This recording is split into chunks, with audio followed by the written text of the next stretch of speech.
ആ വിധത്തിൽ സ്ത്രീകൾ നേരിടുന്ന പ്രശ്നം എന്നൊക്കെ പറഞ്ഞ് വീഡിയോ ചെയ്തപ്പോൾ എനിക്ക് ലക്ഷക്കണക്കിന് വ്യൂസും ഒരുപാട് ആളുകളും ഒക്കെയാണ് വിളിച്ചത്. വളരെ സീരിയസ് ആയിട്ട് ഒബ്സർവ് ചെയ്ത ചില കാര്യങ്ങൾ, അതായത് എബ്രോഡുള്ള ആളുകൾ, മേ ബി ഇത് കാനഡ ആയിക്കോട്ടെ, GCC ആയിക്കോട്ടെ, അങ്ങനെയുള്ള വിദേശ രാജ്യങ്ങളിൽ ജോലിക്ക് പോകുന്ന സ്ത്രീകൾ റിലേഷനിലാവുകയും പലപ്പോഴും അവർ ഒറ്റയ്ക്ക് താമസിക്കേണ്ടി വരുന്നു, ആൾ വരുന്നു, കണക്റ്റ് ആവുന്നു, ലിവിങ് ടുഗദറിലേക്കൊക്കെ പോകുന്നു.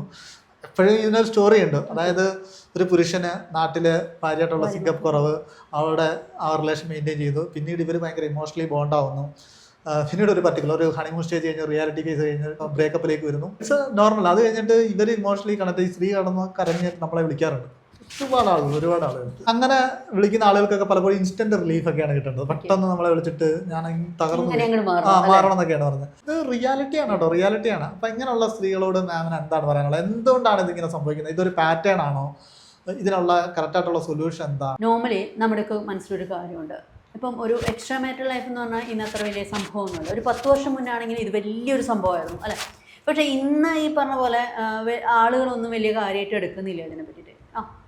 അവനൊരു ബന്ധമുണ്ട്, ഇവൾക്കൊരു ബന്ധമുണ്ടെന്നൊന്നും പറഞ്ഞു കഴിഞ്ഞാൽ ഈ സൊസൈറ്റി തന്നെ അതൊരു ഓക്കെ എന്നുള്ള രീതിയിലായിരിക്കും.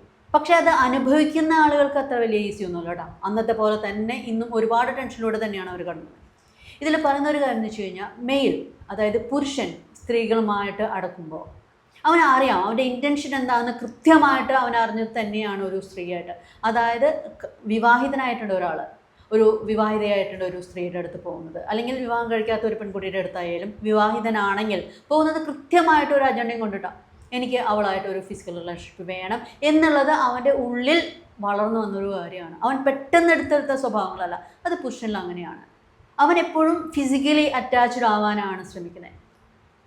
അതേസമയം സ്ത്രീയെ സംബന്ധിച്ചിടത്തോളം അവൾ കണക്ട് ചെയ്യുന്ന പലപ്പോഴും ഇമോഷണലി ആണ്. അതായത് ലോകത്ത് ഒരുപാട് കാര്യങ്ങൾ അവൾ വായിക്കുന്നുണ്ടായിരിക്കാം, കേൾക്കുന്നുണ്ടായിരിക്കാം, മറ്റുള്ളവർ ഒരുപാട് കാര്യങ്ങൾ അവരുടെ അടുത്ത് പറഞ്ഞു കൊടുത്തിട്ടുണ്ടായിരിക്കാം.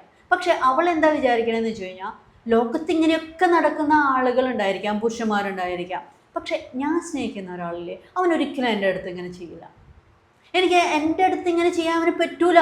കാരണം എന്താണെന്ന് വെച്ച് കഴിഞ്ഞാൽ ഞാൻ അത്രമാത്രം അവനെ സ്നേഹിച്ചിട്ടുണ്ട്, അവൻ്റെ കൂടെ നിന്നിട്ടുണ്ട്, അവൻ്റെ ഒരുപാട് കാര്യങ്ങൾ ചെയ്തു കൊടുത്തിട്ടുണ്ട്, അവൻ എന്നെ അറിയാം, അവനൊരിക്കലും എൻ്റെ അടുത്ത് ഇങ്ങനെ പെരുമാറില്ല. പക്ഷേ ഇത് കാര്യത്തോടെടുക്കുമ്പം, അതായത് അവൻ്റെ ഫാമിലി ലൈഫിന് എന്തെങ്കിലും ഒരു പ്രശ്നം വരുമെന്നാണെങ്കിൽ ഉടൻ അവൻ സ്കൂട്ടാവും.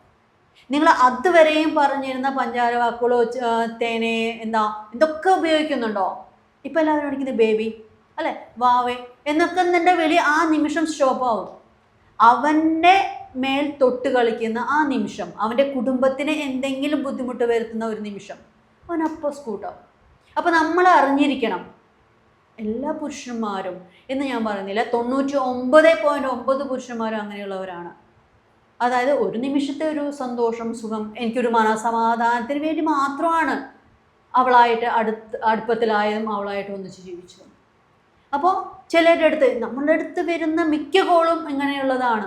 അപ്പോൾ നമ്മൾ പറയുന്നത് ഒരു കൗൺസിലിങ്ങിന് വരുമോ, നമ്മളിവിടെ കൊടുക്കുന്ന കൗൺസിലിംഗ് ഒരൊറ്റ സെഷനിലാണ്, അതായത് ഒരൊറ്റ പ്രാവശ്യം നിങ്ങൾ വന്നാൽ മതി. പക്ഷേ മണിക്കൂറുകൾ നീളാം, 1, 2, 3 മണിക്കൂറുകൾ അല്ലെങ്കിൽ 4 മണിക്കൂറുകൾ നിങ്ങൾ എൻ്റെ അടുത്ത് സ്പെൻഡ് ചെയ്യുകയാണെങ്കിൽ ഈ ഒരു നിങ്ങളുടെ ഇപ്പോഴത്തെ ഒരു സ്റ്റേജ് നമുക്ക് മാറ്റിയെടുക്കാനായിട്ട് പറ്റും.